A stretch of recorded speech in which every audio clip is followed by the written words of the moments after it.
When you do music or you have a passion, you know it chose you. You learn that as you grow older. You don't choose what you do, but it chooses you. That's when the sense of destiny comes in. That's when the sense of spirituality comes in connection with what you're doing. Welcome to Flip Your Script, the podcast about life's critical turning points and how people find the inspiration and motivation to move forward and rewrite their unique stories. Flip Your Script is produced by Media Minefield, a public relations firm passionate about the power of sharing stories. Specializing in earned and social media, Media Minefield helps clients take control of their unique story and message. The show is hosted by Kristi Piehl, founder and CEO of Media Minefield, who flipped her script from an Emmy-winning journalist to a successful entrepreneur and speaker. It only feels appropriate to start today's episode with song lyrics. And the piano sounds like a carnival, and the microphone smells like a beer, and they sit at the bar and put bread in my jar and say, "Man, what are you doing here?" You've certainly heard those iconic lyrics from Piano Man. Mike DelGuidice lived the lyrics. He was singing Billy Joel music in a Long Island bar when he was invited by the real Piano Man to join his band. Mike now tours the world with the legend Billy Joel. Now that's the Twitter version of the story. The real Flip Your Script story is so much more interesting and inspiring, and we get to hear it from Mike DelGuidice himself. Welcome to the podcast. Thank you. Thanks for having me. So you're one of these people that is so talented and has such a cool backstory. I'm completely confounded that it isn't everywhere. I mean, you can Google it and read about it, but why don't more people know about you? Well, that's the age-old question, right? I'm not sure. I don't know if it's a lack of trying or pushing to get out there, so to speak. I think whatever's happened has just kind of happened organically. So I think that might be the reason. I don't do a lot of pushing of stuff to get stuff out there. I'm not quite sure why things go the way they go in that regard, but who knows? Maybe it's for the better. Nobody wants. I want to change it. I want more people to know about you. Oh, so thank you. I have to just get it out of the way, just so I say it out loud. So I'm a weird fan of yours and Billy Joel's. Stormfront, first CD I purchased. Billy and Elton was my first real concert. River of Dreams was blaring when my first son was born at the hospital, to the point where everyone was super annoyed with it. I've seen Billy 13 times, 4 states. When the world opens up, I'm going back out. But the first time I saw you play with him, I have it on my phone. I tweeted at you. You liked it. You blew my mind. I know this is embarrassing for me, people who listen. I don't normally talk about myself in my weirdness, but here it is. But you do opera with Billy, and you sing Billy better than Billy sings Billy. It's crazy to me. Well, I appreciate that. As far as I'm concerned, there's only one Billy, so I'm glad I'm glad I don't have to fill those shoes, because heavy lies the crown, and he's by far, I think, one of the most underrated singers of all time.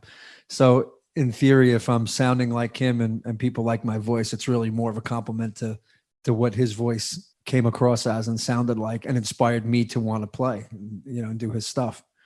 But thank you. I appreciate the compliment, though. But when I see Billy, I probably see him the same way you do. Which is just kind of like, wow, it's Billy. But this is what's so fascinating, is that we're both giant Billy Joel fans. And There's a lot of us out in the world. So you've been singing with him for 7 years. Is that right? Yeah. And I know the world is shut down and you're not able to do what you were doing before with him.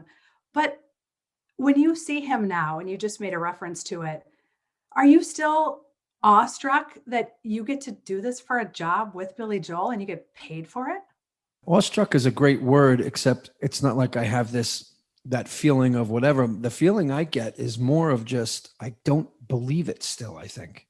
So I think I'm kind of outside of when I see him and I'm in rehearsals and we're at shows, I'm almost just making believe that I'm acting a role for somebody else, because it just doesn't seem like real. It just, a lot of times I'll look over and, of course, have my eyes closed and be playing the songs and open up my eyes, and there's Billy Joel sitting in the middle of the stage and I'm right next to him, and I'm like, so it's more disbelief, I think. I don't think it's really totally sunk in yet. And I think in retrospect, when I look back after this is all over, whenever that is, hopefully it doesn't end for a very long time. But I think that's when, in retrospect, I'll be able to look back and really just take it all in, so to speak. But yeah, there are moments. It's almost like the early years with him now, the first year or two, they're in there now. Now those I can geek out over, those years I can look back and go, oh my God, remember when I couldn't believe I sang that song with him, or I did a duet with him, or we hung out in a hotel bar on a piano singing songs. And so there's so many great memories and things that have happened, that the earlier stuff now seems more cemented, and the newer stuff that happens, you still have to kind of live through a little bit before you get the feelings to and the memories to really come back. And when you sing opera and you sing the one song and it's short, but you sing it and it brings the house down, but it's weird because Billy plays for you. He doesn't even sing, right? Like, so when you're singing and you look over, can you even look at him and go like, oh my gosh, like right now, everyone's looking at me and Billy Joel's playing for me. Like, he's a pretty good piano player to have him back up. Well, yeah. I mean, the whole opera Nessun Dorma thing is it's comical to me in some ways, and then it's just completely mind blowing in other ways, because I'm, aside from a little bit of classical training only in high school, maybe for a year out of what my vocal training happened more in high school with my music teacher, Mrs. Stead. 1 year I did all state, did that vocal thing, and had to really put on that voice. But I think I listened to a lot of gospel music growing up too, back in that time period. And a lot of the gospel singers are hybrids between pop and almost opera. They have a lot of that vibrato, but yet they have a pop flair, which I always love gospel music for that reason, contemporary Christian music, all that stuff. So most of the singers that I followed from that era when I was watching had that little bit of classical thing. And with me, it's like the same thing with Billy. I think Billy's a chameleon. He could kind of change the sound of his voice. If he wants to sound like Frankie Valli, he'll do it. If he wants to sound like Bruce, he can do it. And I think we both were cut from that same cloth of being such fans of cover music, of what we grew up listening to and what inspired us. And we're just able to sound like things and people. And that's why I probably got, why Big Shot has done well. Because in the earlier years, I focused, I think, more on sounding like him, not trying to be too much, because I always wanted to leave a slice of myself in there, but now as I do Billy in the later years, I don't even hear it anymore. I don't hear more me than I do him. And that's for great reason, because obviously, like I said, there's one Billy. If anything, I'm when he gives me that song in the middle of the set, it's like he wants to hear me sing now, not me kind of sing his stuff and match him, because we double a lot, and we do doubling to what I think is to sound like the album. The albums back in the days, they always had a double track vocal. So it's kind of like having, me being a little bit younger, having that younger Billy tone a little bit, or grasping some of the nuances of it. And when it mixes in with Billy's full tone that he has now, it's just kind of like an amazing thing that happens. And I hear it in my in-ears, because I have my voice in one side and his voice in the other. So that's how I judge matching his tone and his timbre and where I want to go with that. And it's so interesting at times, because there's moments that it's just like, wow, like those wow moments of, wow, we sound like, wait, what was that? Who was that? But I think with the opera song, it was that moment where he just, he heard me do it, I guess, online. And he just started playing it in the middle of a stadium gig. I mean, we were literally doing a stadium, having the guitar on me. I'm not thinking about, singing anything. And I thought I heard him messing around a little bit in practice, playing the, And I heard him doing that just in sound check. And I was like, wait a second. I know if Billy's doing something, then it's deliberate, and he's got some kind of scheme up his, sleeve. And then sure enough, we get into the middle of the set. And, he just starts playing so he started it from the middle of the song, and I forget what stadium it was. I think we were in DC, and he just kind of does this thing with when he wants me to sing something. He doesn't quite tell you, he doesn't go like this. He'll be playing and he'll just, gives you this look like, hey man, if you want to swing the bat, grab the bat and swing the bat. So here I am put to the test now in front of 40 or 50,000 people at a stadium. And it's the hardest part of the song. And it's live or die with that high note. I mean, And I was grateful that he played the song actually in a little bit lower of a key than a lot of the other tenors do it in. You know, it's usually up here. So he plays it down here which is only a step lower, but he does it down there because it syncs up with Italian Restaurant. So he had this idea of now making Nessun Dorma a prelude to Italian Restaurant. Unbeknownst to me, I didn't know what the hell he was doing. I was, and all of a sudden now I just got up to the mic and I just started singing it. I'd never sang the song live before, I don't think. Did it in the studio a few times. And I remember just going, God, just nail this high note, nail the high note, don't crack, don't slip. My nerves were shot. And I went for the high note. I nailed it. Thank God I hit it and held it out much longer than I think I had wind for. And when I stopped the note, I got a muscle spasm in my stomach because I hadn't worked that kind of work on my diaphragm in a long time. It's opera singing, classical singing is a much more open diaphragm kind of use. And I'll tell you, he jumped off the piano and he was like giving me a hug and the place was going crazy. And I'm literally feeling like I might have to like walk off the stage because that's how bad I was in pain. And I was smiling like this through it and hoping it would just dissolve and go away. And it eventually did. It took actually like about 4 minutes. I'd say 3 or 4 minutes. So, yeah. And that was the birth of the Nessun Dorma opera moment. And then that wasn't the scariest moment. The scariest moment of Nessun Dorma for me was seeing it written in the set list, the next gig at the Garden. He wrote it in the list and it was at the bottom of the list. So I had no idea that now it's part of the set list. And he had this idea to make a prelude for, so when we get done, the high note happens and he ends like that. And then he just goes. So it's right in the same key. And he had his brilliant mind. He had it, all there. And he loves the idea, I think, that he starts playing it and I start singing it and people are just looking at us both going, what the hell are they doing? Is this like some kind of joke or is it whatever? And then he loves to see how the crowd, I think he loves to see my expression of how the crowd gets, loves it more and grasps it at the end. And he gets a kick out of watching me just, turn completely red and just proud moments, memories that he's given me now by doing this. I mean, this was all in his head. It wasn't in my head. I never asked.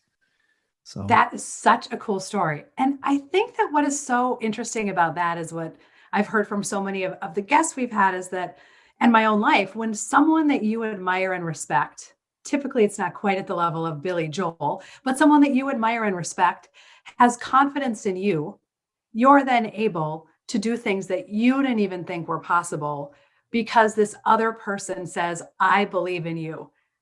And that sounds exactly like what Billy has done for you. Absolutely. When he did that night, it was, I've called it throwing me to the dogs in other interviews about it. And I don't mean that in a deliberate way. I think it's like he's been like a musical father to me always, because I learned really a lot from him just watching videos and listening to his songs. But now working with him, he's more than that. It's like watching, he watches out for me. And he watches out for his band. It's not just me. He's done this with everybody in his band. He cares that much about everybody, and he knows individually what's going on with everybody. And he's very thoughtful and very sensitive. And I look at it as like it was almost him going, "Come on, here you go. We got to get you out there. We're gonna get you heard." And now I'm thinking in my mind that couldn't possibly be the motive. He's a superstar. Why would he want somebody else singing a lead song on his gig? But that speaks of the humility that he has. He has no ego. So he's purely just there because, hey, if my band's doing great, it helps me and it makes me, he has none of that nature in him to go like, oh no, it's my show. Or he distributes the spotlight so much throughout the night to different people. Crystal and Mark and Tommy and, he just really appreciates his band. And it's a really nice thing to see from a boss, especially somebody that I looked up to my whole life. And it's been great to, have him, to know that he's really as cool as I thought he was. He's more, he's got more of that. He's got character. And so, yeah, it's been crazy. So that's like the part of the story that when I've seen you interviewed, and I've did a bunch of research for today. And when, I've watched Live on the Porch since, and if people don't know, Live on the Porch is what you're doing live on Facebook twice a week, typically, depending upon the week. And it's you at a piano like you are right now, and you're singing, and it's some of your original stuff and some Billy and some other things. And sometimes you sing with your daughter, and it's amazing. And it's really has made me feel like, okay, I'm at a concert. If I close my eyes, I feel like I'm at a concert, but it doesn't smell like a concert, and I still got to stand up and do the dishes, right? But it has that vibe, sort of. The music is so good.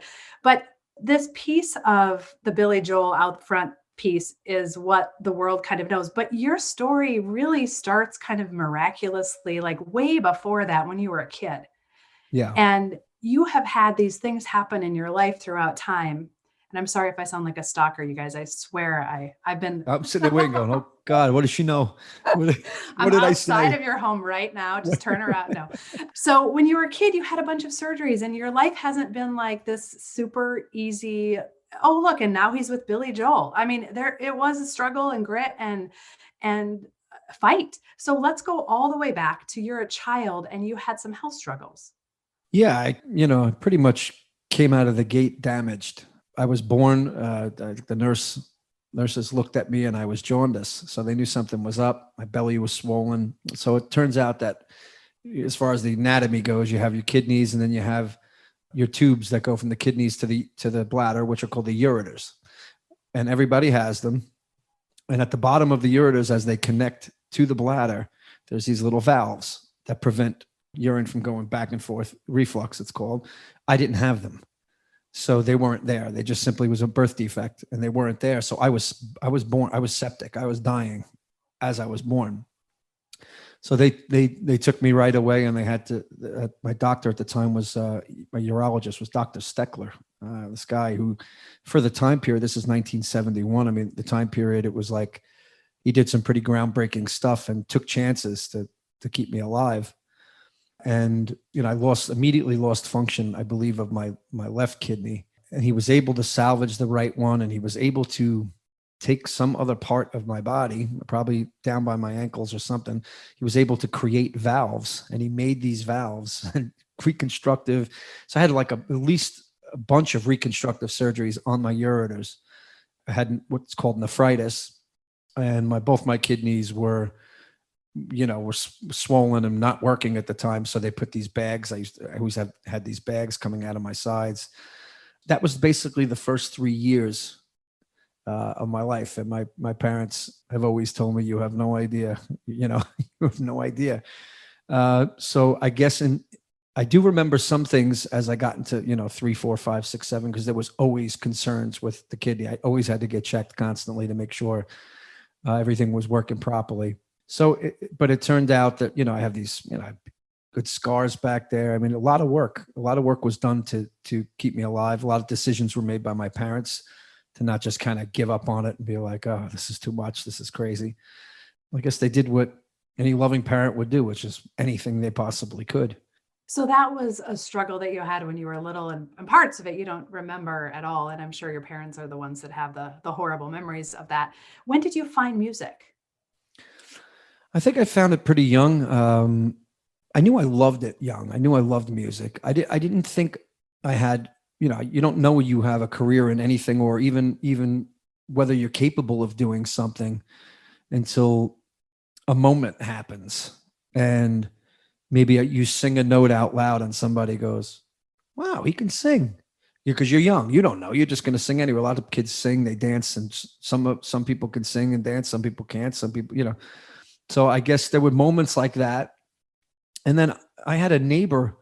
I hit probably the early years of high school, and my brother's best friend, Billy Dwyer, was our neighbor across the street, 2 houses down. And then we had another guy 2 houses down on the same side of the road as us, right across the street from the Dwyers. And they both had rock bands, and they would play down in their basements all the time.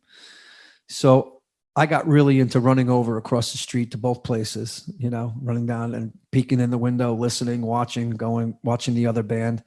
And I guess after a while of watching it, I got kind of inspired, and I was a dreamer. I was a little Pisces. I used to, use the vacuum stand, that my mother had, the Electrolux vacuum stand, and then put a fake microphone, a hairbrush into that as a mic stand. And, you go through all these things. And then I think one day I went downstairs to the Dwyer's house during a rehearsal, and I think they gave me a microphone for a minute, and I sang something.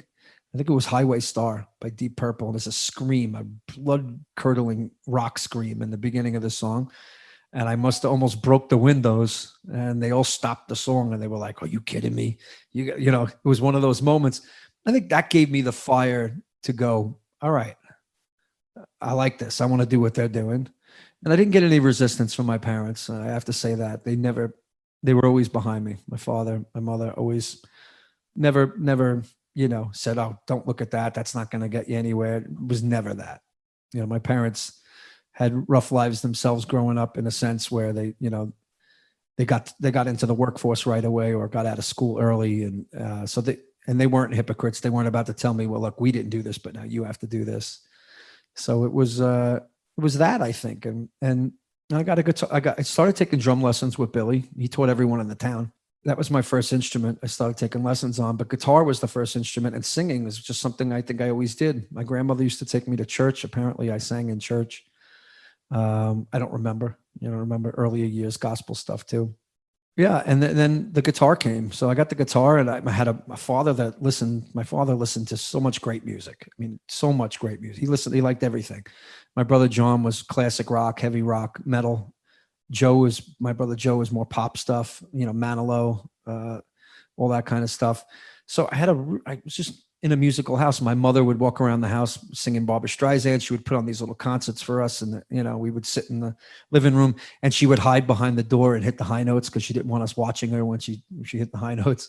So these are little things I think, in my memory are popping up, and that's kind of how it started. I grabbed the guitar, and I did a talent show in sixth grade.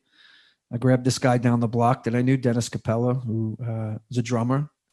Mike Ponticelli, a friend of mine. We did Tom Sawyer by Rush in front of the sixth grade audience. And I hated school. I mean, from the minute my foot hit the door in kindergarten, it just didn't work for me. I didn't like it. Had nothing to do with intelligence or what. I was a homebody. I didn't want to have to be, I guess, even at that age, to be stuck somewhere and you can't leave, that whole thing. I don't know what it was really.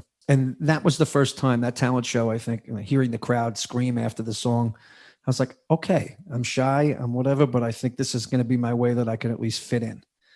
And that was it. That's how it all kind of started. And once you get that taste at an early age, my friends bailed away from it. Mike Ponticelli almost had a heart attack, anxiety attack during that show. It's like never played again in front of an audience.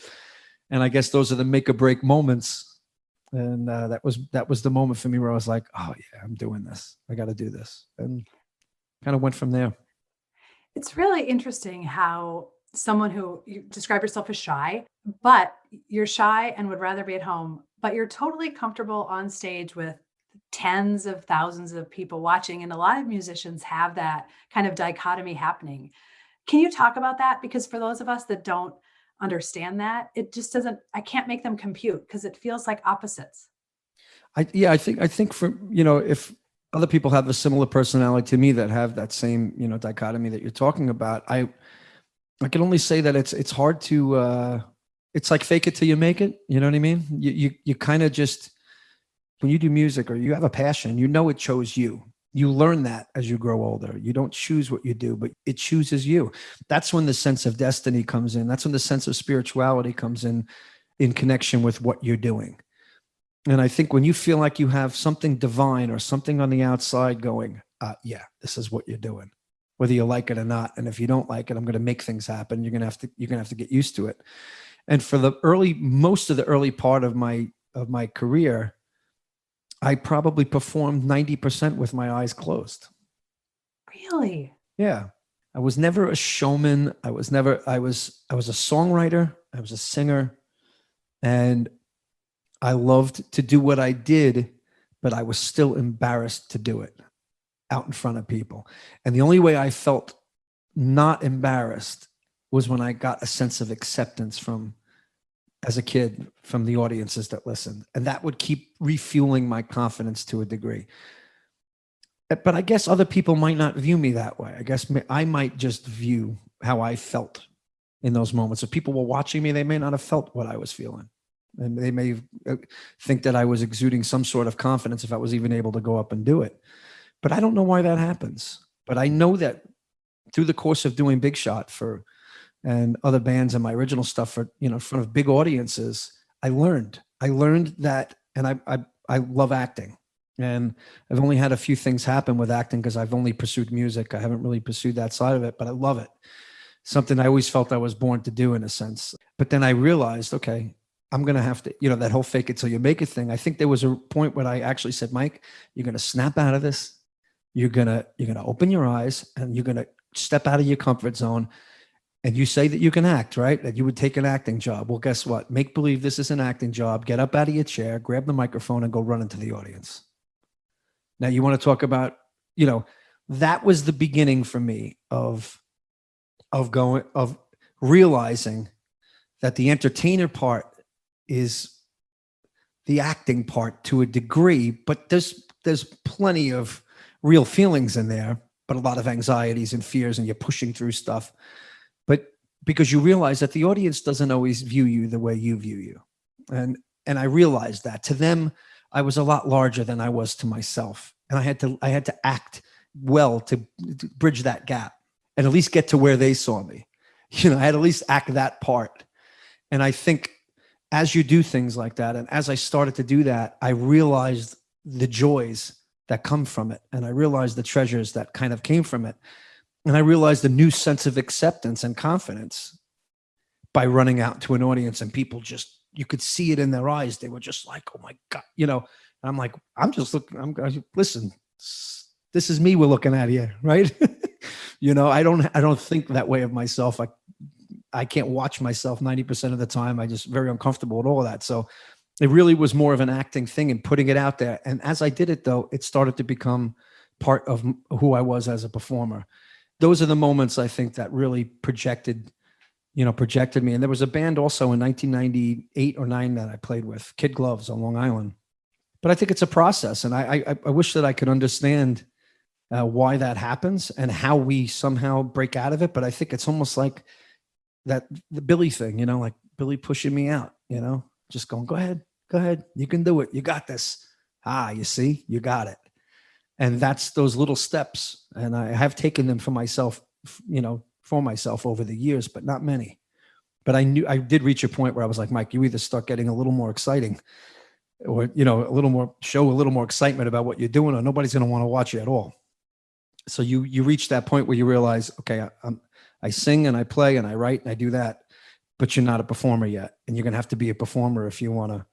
And being a performer is, like I said, I think the acting thing got me through that, because I was like, no, just act, make believe that this is all on camera right now and you're shooting a role for a movie. Do it that way, because you're never going to do it if you don't.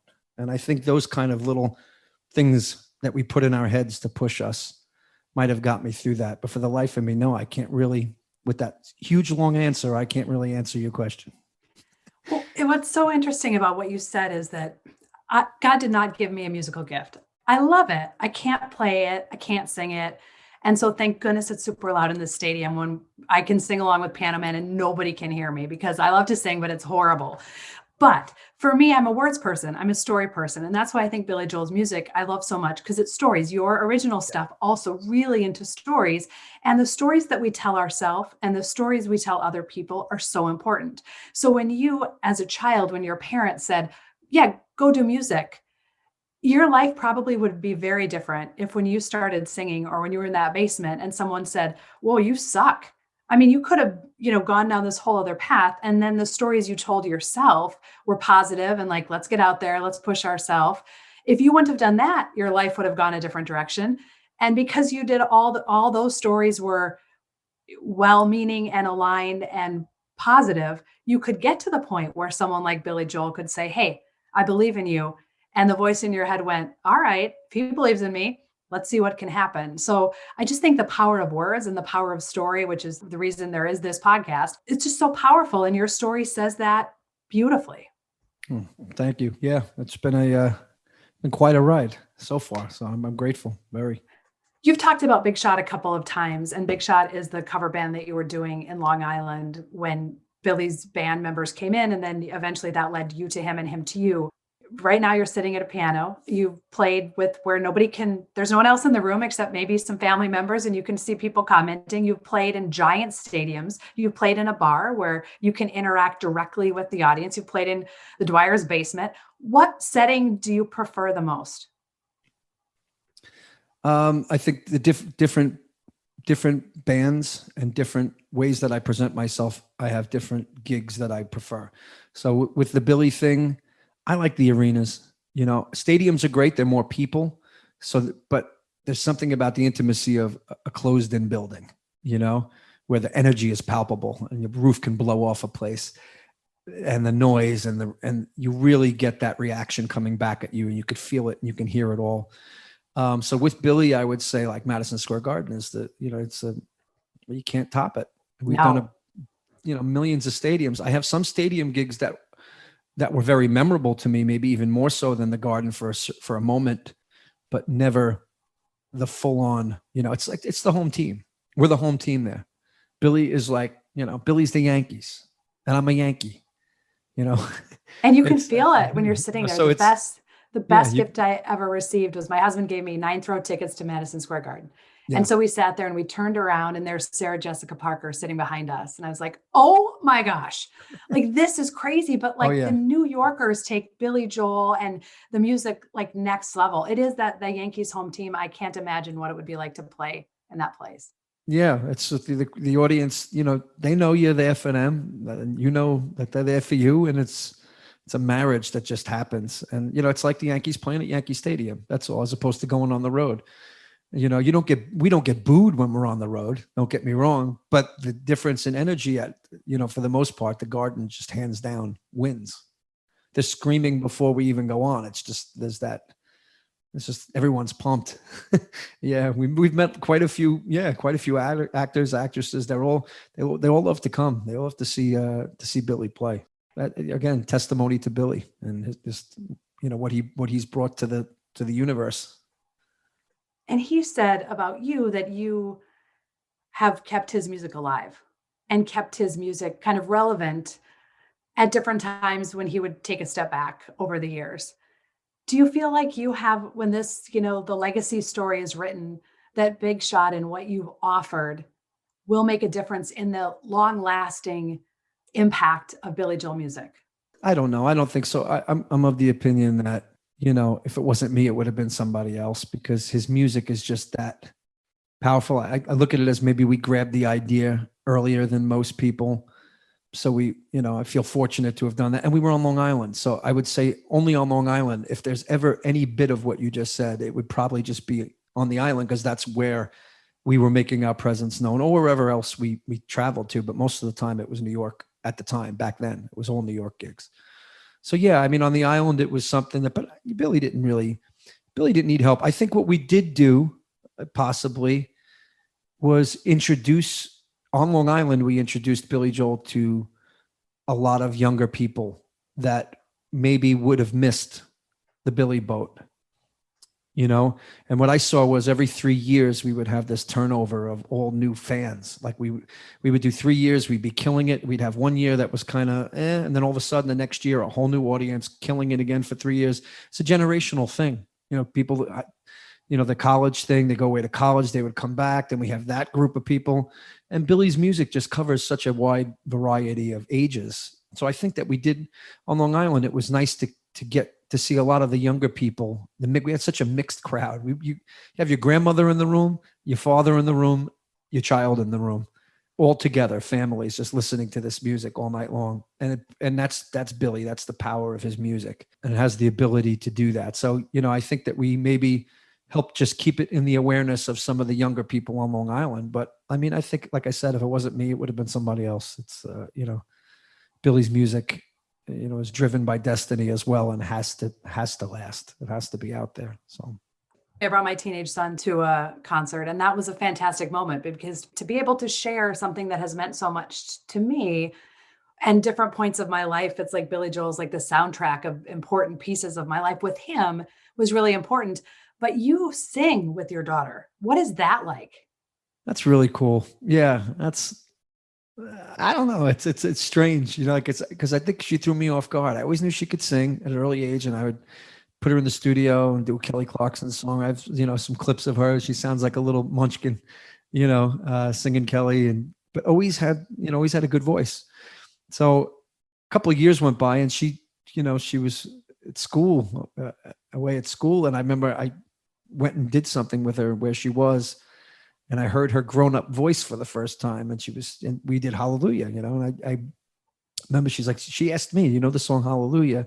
I know somebody that does a cool version of it. I had my guitar on me. I started playing it. She started singing it. And that was like a moment where I was like, wow, she could sing, like she grew up. She didn't have the little inconsistencies that we all have when we're younger, she really started to like lock it down. And that was cool. And then we made that kind of a duet. And when I first heard our voices together, it's pretty magical because it's the DNA, you have the similar tones, similar timbers. Her girl voice is probably similar to what my guy voice is in that regard. And we had moments in the studio of even doing some harmonies where we would create these frequencies. We would sing two notes together and they both would disappear into one note. It was almost like a frequency rub or something, an off phase thing because of how we sounded together.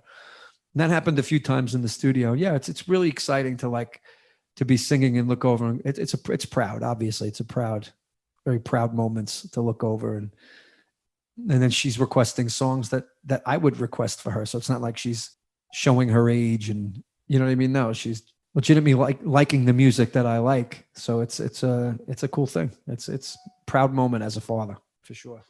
And it's really cool to listen to you guys together because you have this this back and forth and your voices, yes, but even the talking, it's just it's authentic and it's cool. And so when you think about, because people are gonna like listening, I'm sure they're like, shut up and let him play. So I'm just gonna ask a few more questions and then like I'll ask some questions about music so we can actually hear you because nobody wants to hear me. So in thinking about, you've played with Billy and Bruce Springsteen and all these amazing artists have come up on stage various times. You've played with your daughter. Is there someone in the future that you think, man, if I could sing or play with that person, that would be like so cool? Or have you checked everything off your list? I never expected the Billy thing to happen, so I don't think I have a list.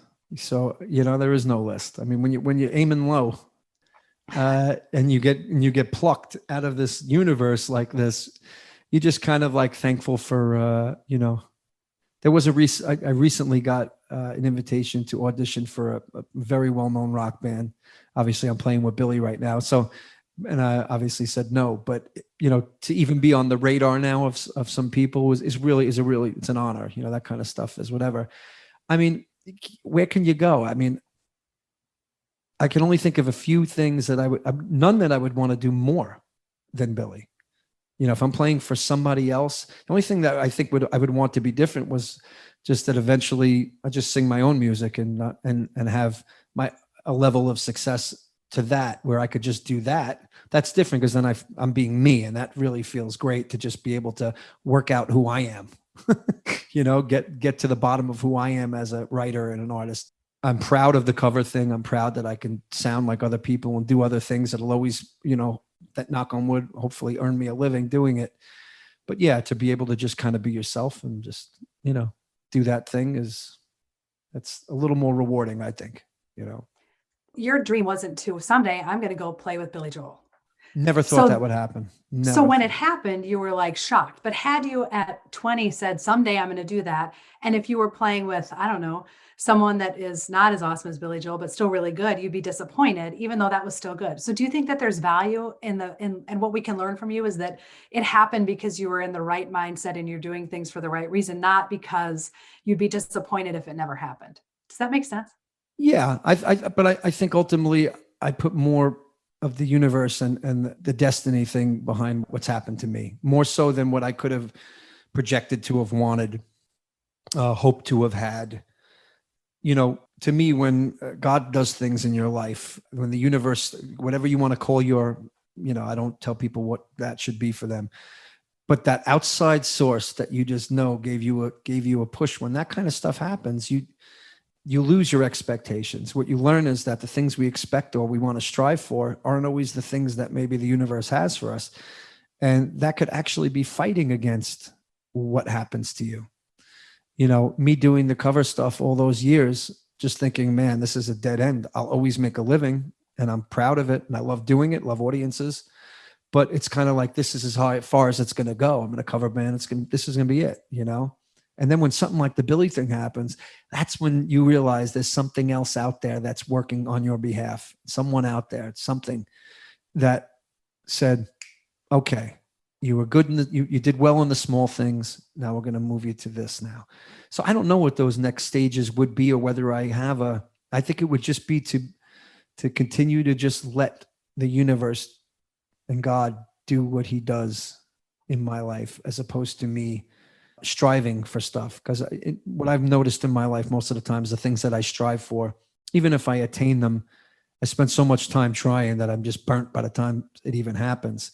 Whereas something like this, when something you're not expecting, I never expected to be in Billy's band. I figured there's a million other musicians and better musicians that are around that could easily do that gig. I didn't realize the vocal thing would come into play. And I didn't see the correlation at the time of me singing his stuff and that somehow working out to be with him. I just never saw that. I thought it would be a rub. I thought it would be like, what would he need me for? He's Billy Joel. He doesn't need me to sound like him. He sounds like him, you know? So here we are. You know, I never looked for it, never asked for it, struggled, you know, early part of my career is all a struggle. It's always been. You know, everybody just says, oh, he did this and now he's, are you kidding me? You know, piano bar and roughing it, living in a trailer with my kids, living in an office building with my kids. I mean, none of this just happened overnight. This is, you know, when I hear that kind of stuff, that's when I'll kind of step in and go, oh, you know, a lot of things have happened, and, you know. And that's super important for people to hear, because your story is one that can be kind of like romantic and Disney-like.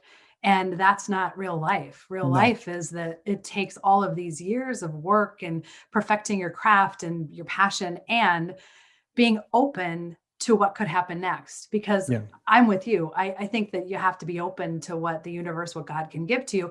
And you have to be open to that being something way bigger than you could have even thought for yourself. Yeah, absolutely. Yeah. I mean, now you know, that was the big moment when Billy hired me that day. I remember looked up so many times that day, the day I got hired, with tears and just chills, and looked up and went, wow, you really outdid yourself. You know, up to God, just being like, you really outdid yourself here. I did not, blindsided, never saw that coming. Ever. Yeah, it was a weird moment. Just like, wow, did I really not see that? Oh, who could have? So good. Yeah. So good. Crazy. Okay. So I have some questions that I think you can answer with music. Okay. Yeah. Favorite song to play? Oh, that's a loaded question. It depends on the week. Today. Favorite song to play today? Today. I usually, you know what? I have a guitar in my hand so much more lately than I do the piano, like as far as writing, so I think if I had a guitar in my hand, I'd probably be able to answer the question a little better. But I don't know. My favorite song by Billy is Italian Restaurant. It's my favorite one by Billy. To sing and to play, or just to play? To play, it's fun. It's always fun too. It's not a vocal song where, you know, you're trying to go for that note and hit it and hold it. It's just a great song. So I enjoy the whole journey of it. Sometimes I'm too tired for the journey of that song, because it's very rough on the piano hands. It's a lot of piano movement. It's up tempo, it's down, it's up. The vocals are constantly going. So it's a strenuous tune to play and sing. But for the most part, that's my favorite tune. Yeah, I think with Billy. But there's so many other ones. There's a tune on River of Dreams, which is so fitting for like what's been going on in the world. It's called 2000 Years. That's become, I think, one of my favorites recently to play and to sing. Just an epic song, you know. Can you give us a little? Written. Yeah, I'll give you.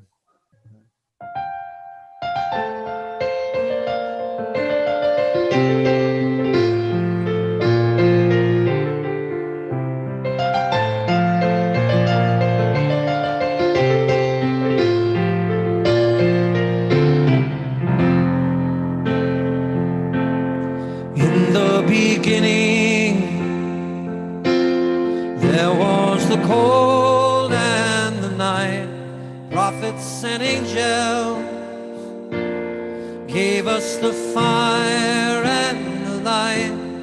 Man was triumphant, armed with the faith and the will. Even the darkest stages couldn't kill. That's a little bit of it. Beautiful. Beautiful. This is what's amazing about watching even live on the porch is it sounds like I'm at a stadium or an arena and it's just you and a piano and you're on a podcast and it's awesome. Another question I think you can answer on the piano is what song do most people ask you to play? What's your number one request?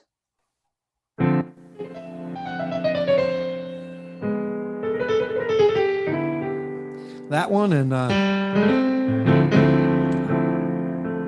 that's another one. Yeah, I mean, any of his I mean, over the years, if I have to go by numbers and, if it was like a contest, it would be Piano Man. I mean, yeah, no doubt.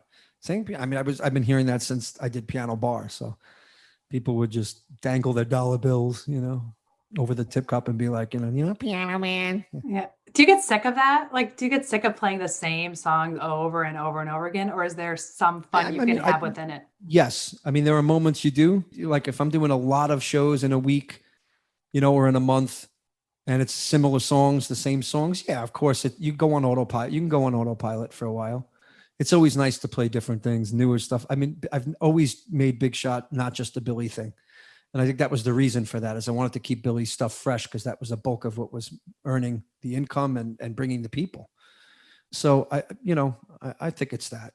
We've had a lot of different Flip Your Script stories on, and professionally, yours is probably the most dramatic because it's just one of those things that feels like a movie and you lived it.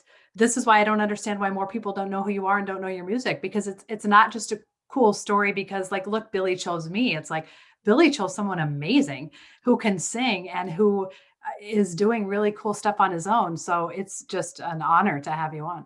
Oh, thank you. It's great to be here. And yeah, there's been so many things that have happened because of the Billy gig. The acting thing with Kevin James is a whole nother chapter that wouldn't have happened without Billy, without me meeting Kevin.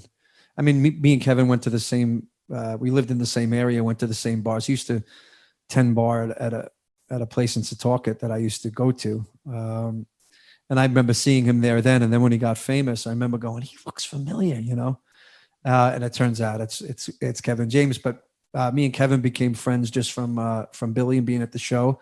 We'd hang out backstage, we'd chat, and he was about to do Kevin Can Wait, his series.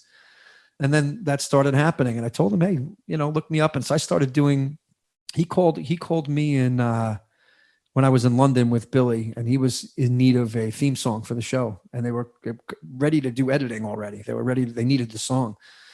And I know that he did ask a few different people. I'm not sure who they were, big people to do it. And nothing had come, people were busy or nothing came back that they wanted to use. And he called me in London and said, do you have anything? So yes, I mean, I had this tune that I hated, and I only liked parts of it. I only liked that it had fun parts. It had fun sounding parts, but as a whole song, wasn't like to me a radio hit or that commercial kind of thing.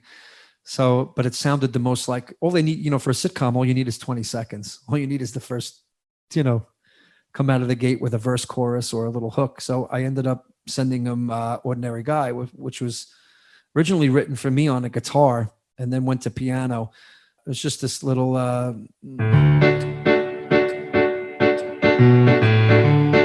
I just pictured the credits or the opening scenes or, different scenes for the beginning of a sitcom, going, I am not your ordinary, and sent it to him, sent him a video of it. It was at the time, it was a home video that I made on YouTube of kids and all kinds of stuff.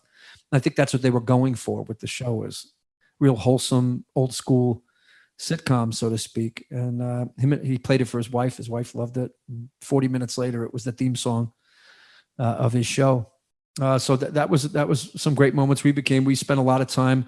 He then had me come in on one episode, did an acting cameo with Harry Connick. I was on the show. I just played some backstage guy, and had to go drag Kevin out of the hospitality room and bring him on stage to go meet Harry Connick because he was going to be on his show.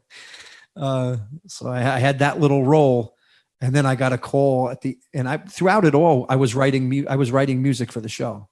So we would get together. There were certain songs that he needed a little piece of, and we would get together in his office, and I'd say, hey, check this out. He'd have these funny lyrics written, like these goofy, like funny lyrics. Put music to this, put a melody to this. And then I would just use maybe like one of my songs and then just put his lyrics in there just to get it there quick.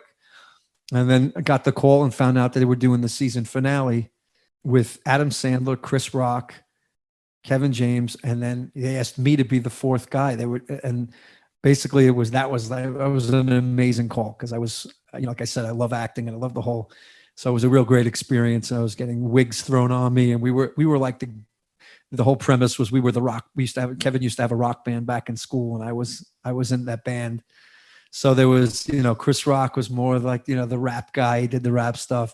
Adam was a rocker, like a rocker guy. And I was scripted as being the talent of the band, but the talent that always got, pushed to the side. Like if I did something, I do something really good, and then Kevin would go, yeah, that's great. Like on the show, and just make it like real sarcastic. So that was the premise of that whole episode.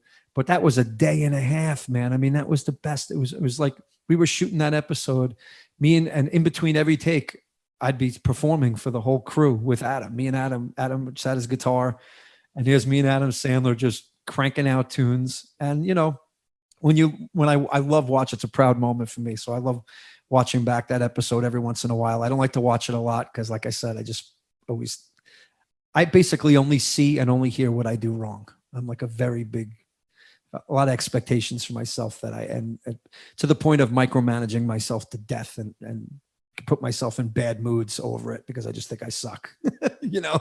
That's just what I do to myself, no matter what I do.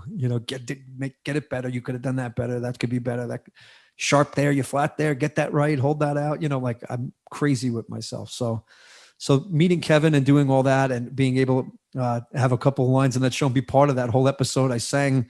So one of the songs he had was he had lyrics was thing called Hard Pretzels. And I have a song I wrote for my daughter called All Wrong. And the chorus is just, all wrong, I've been holding on too long. If it takes forever, get you right where you belong. And then Kevin's lyrics were Hard Pretzels, left you out too long. And then we had to come up with something else. I think it was like keep you toasty, safe and warm. And then I ended up doing Hard Pretzels, left you out too long. And it became this parody, which was we had some great times. Actually spoke with him early this morning, talked to him every once in a while, wished him Happy New Year, and got back to me, and it was nice to talk to him today. But yeah, those are great experiences, and all that stuff wouldn't have happened without the Billy gig. So things, I can only keep going back to Billy and giving gratitude for, that's the door that opened it all, And Kevin was in your Mona Lisa video. Yeah, that's another, yeah. And that's one of those moments that you can make. I've always made home video movies kind of for my songs and that kind of thing, personal stuff. But that was, Kevin really took a liking to Mona Lisa. And he was like, we're shooting a video, we're doing a video. And I could have never imagined he would have put that much time and effort and passion into what he did. And, as far as I'm concerned with wanting to help out local people and people, Long Island strong kind of thing, Kevin is up there with Billy with that. Again, people that just go like this, here you go, man. Without each other, we got nothing. Yeah. Boy, that's well said. And that video is really cool. We'll put a link on the website too, because I haven't, when it started and I knew Kevin James was in it and I looked at it and it's like, wow, I didn't know we could do that. Yeah. Yeah. It was incredible. Yeah. I remember I told him that. I said, Kevin, not for nothing, man. It's a different you here. This is like a different you. This is dramatic acting. You didn't have to say a word. Exactly. As we wrap this up, I could talk to you for hours and hours. I know you have other things to do. So last question, is there a quote, a song, a lyric, something that has motivated you as you've had to fight and struggle to get to this point where you could be open to the incredible opportunity that have been offered to you in the last 7 years? I think the main thing is not one thing, and I think it's such a complicated thing to think of a quote or a song, or because different quotes throughout the years have helped me at different times. What's the overall one? What's the overall thing? I think what it comes down to is the overall vibe of just be open, and don't, for me, it's always stay humble, do the best you can. There'll always be times in life where we act like idiots, and this is just reality. We're human. But if we're thinking properly to at least want that to be, if you're at least even thinking, man, don't do that. You look like an idiot if you did that, or don't, and trying the best you can, just keep your feet on the ground and realize you really have nothing to do with this anyway. So stop taking credit in your life for something that really you could have never written for yourself. You could have never, I could have never written this story and how it happened for me. So who am I to think that I did anything when I know damn well I did nothing but just do what I loved and did it unapologetically. And anybody had a problem with it, well, I'm going to, I think those are the influences. Those are the people that drove me, the people that all told me in the beginning, get a real job, do this, that classic, really? I'm a person that when you tell me I can't, you got yourself a problem, because I will make sure it happens. I'm going to, or at least I'll die trying. And I think that was my motivation growing up. So many people saying, you can't, you can't, you can't. And me saying, you don't know my God. You don't know, you don't know my upbringing. You don't know how far I've gotten, where I am, and how it had nothing to do with me. I'm alive because of powers way beyond me. So if that's the case, who am I to take over now? Who am I to try to grab control out of that and try to do something with it? I would be most foolish person in the world to do that. So to me, it's just always remember that I had nothing to do with this. All I am is just doing what I love unapologetically and trying to do the right thing in life. And we don't always. Sometimes we learn the hard way, So I want to keep making mistakes, because I think that's the way we learn. So hopefully I'll make a few more in my life and keep going. I guarantee you I will, and hope to always learn and get to that next level through trial and error and being open. It's been a pleasure to talk with you. You may not see my face again, but I will see yours on stage, on Facebook Live. It's been a fantastic conversation, because your story totally fits in with this podcast. Your music is amazing. You're very talented. Billy Joel is a national treasure. And it's just awesome to have the opportunity to talk with you about your journey. Thank you so much. Thanks for having me. Appreciate it. So in thinking about all that Mike shared with us, I think the concept of the passion choosing you is really powerful. And be open to what the world could give to you.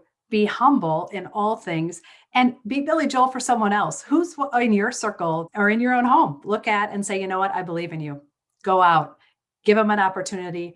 Let them see what they're capable of and challenge them, and celebrate other people, and listen to the stories you tell yourself and the stories you tell others, because they make a huge difference. My hope is that Mike's story empowers you to believe you're capable of more than you think, to discover motivation, to uncover inspiration, and to find the strength to turn the page. Thank you for listening to Flip Your Script, hosted by Kristi Piehl and produced by Media Minefield. If you like our message, please be sure to give us a 5-star rating, subscribe to the show, and share our episodes with your family and friends. Do you or someone you know have a story about flipping your script? We'd love to share it. Contact us on our website, flipyourscriptpodcast.com. To stay up to date on all things Flip Your Script, make sure to follow host Kristi Piehl on social media. You can also check out the website for pictures, resources mentioned in the show, and other great episodes.